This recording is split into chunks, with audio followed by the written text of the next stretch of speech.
વલસાડ જિલ્લામાં સમસ્ત બ્રહ્મ સમાજના આરાધ્ય દેવ ભગવાન પરશુરામ જન્મોત્સવની ભક્તિભાવપૂર્વક ઉજવણી કરવામાં આવી હતી।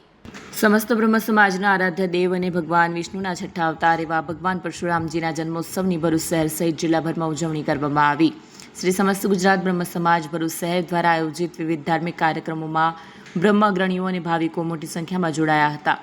પ્રારંભે સવારે પૌરાણિક ભૃગુ ઋષિ મંદિર ખાતે ભગવાન પરશુરામજી તેમજ તેમના માતા પિતાની પ્રતિમાઓનું કેસર સ્નાન અને વિધિવત પૂજન અર્ચન Parshuram credit society chairman Shailesh દવેના હસ્તે આચાર્ય હરેશ ત્રિવેદી દ્વારા કરાવવામાં આવ્યું। ત્યારબાદ સાંજે 4 કલાકે નવાડેરા સ્થિત રાધા વલ્લભ મંદિરના પ્રાંગણમાં મહાઆરતીનું આયોજન થયું, જેમાં ઉપસ્થિત મહાનુભાવો અને ભૂદેવોએ શ્રદ્ધાપૂર્વક ભાગ લીધો। આરતી પશ્ચાત ભગવાનની ભવ્ય પાલખી યાત્રા પ્રસ્થાન થઈ। વાસ્તે ઘાસથી નીકળેલી આ યાત્રા નવાડેરાથી પ્રારંભ થઈ હાથીખાના બજાર, દાંડિયા બજાર થઈને ભૃગુ ઋષિ મંદિર ખાતે સંપન્ન થઈ। મંદિર પરિસરમાં તમામ ભક્તો માટે મહાપ્રસાદીનું સુંદર આયોજન પણ કરાયું હતું। વિડીયો જર્નાલિસ્ટ વિરેન્દ્ર પાટીલ સાથે સત્યા ટીવી ન્યૂઝ ભરૂચ।